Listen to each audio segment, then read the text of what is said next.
কেউ কি আছেন যে আমার এই প্রশ্নগুলোর উত্তর দেবেন? প্রশ্ন ১, মাওলানা সাদ সাহেবকে ১৯৯৫ সালে তিনজনের একজন কে বানিয়েছিল? আমার দ্বিতীয় প্রশ্ন, কেন তৎকালীন দাওয়াত তাবলীগের বিশ্ব মুরব্বীরা ১০ জন শুরার জামাতে মাওলানা ইব্রাহিম দাওলা এবং আহমেদ লাটকে না রেখে তার ছাত্র মাওলানা সাদ সাহেবকে রেখেছিলেন?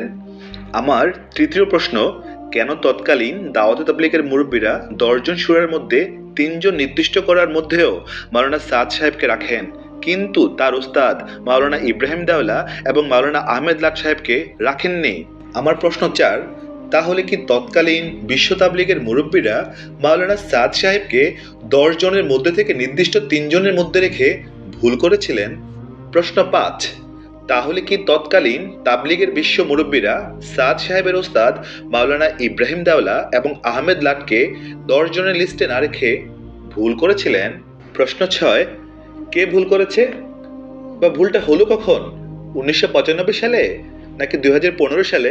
১৯৯৫ সালের তৎকালীন তাবলীগের বিশ্ব মুরব্বীরা যে ১০ জনের জামাত বানান তাতে মাওলানা আহমেদ লাট সাহেব এবং মাওলানা ইব্রাহিম দাওলা সাহেবের নাম না রেখে ভুল করেছে? নাকি ১৫ সালে পাকিস্তান ইজতেমায় মাওলানা ইব্রাহিম দাওলা এবং আহমেদ লাট সাহেবকে রেখে যে গোপন জামাত বানানো হয়েছে তারা ঠিক করেছেন? প্রশ্ন ৭, ১৯৯৭তেই একজন মারা যাওয়ার পর ২ জনে কি শুরা থাকে?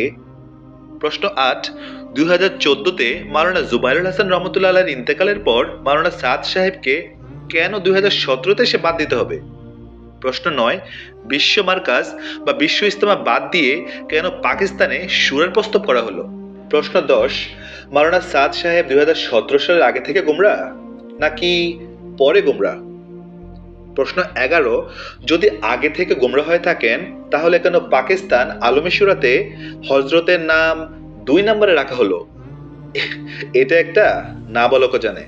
যদি হযরত মাওলানা সাদ সাহেব গোমরাহ হয়ে থাকেন তাহলে তাদের প্রস্তাবিত শুরার মধ্যে মাওলানা সাদ সাহেবের নাম কেন রাখা হয়েছিল?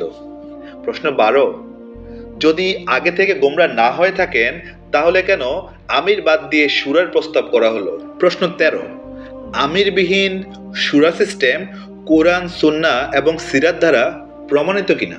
প্রশ্ন ১৪, যদি প্রমাণিত না হয় তাহলে এর প্রস্তাবকারী আর বাস্তবায়নকারীরা কার এজেন্ডা বাস্তবায়ন করতে চাইছেন?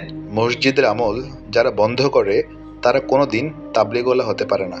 দখলদারিত্ব বেশি দিন থাকবে না ইনশাল্লাহ, সেটা মসজিদুল আকসা হোক বা তাবলীগওয়ালাদের কাকরাইল মসজিদ। জাযাকাল্লাহ খাইরান। দাওয়াতের কাজ যারা করবে প্রয়োজনীয় ইলম দিয়ে আল্লাহ তাআলা তাদের কাজ নেবেন, প্রয়োজনীয় যোগ্যতা দিয়ে আল্লাহ তাআলা কাজ নেবেন।